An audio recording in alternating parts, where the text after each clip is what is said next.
যে দুঃখ ভোগ করে সে ভবিষ্যতে সুখ ভোগ করতে পারে, কিন্তু যে কষ্ট দেয় সে কখনো সুখী হতে পারে না।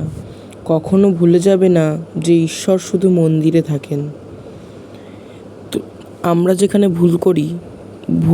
ভুল করছি সেখানেও কিন্তু ঈশ্বর থাকে। সর্বত্রই ঈশ্বর বিরাজিছে এই পৃথিবীতে। রাধে রাধে।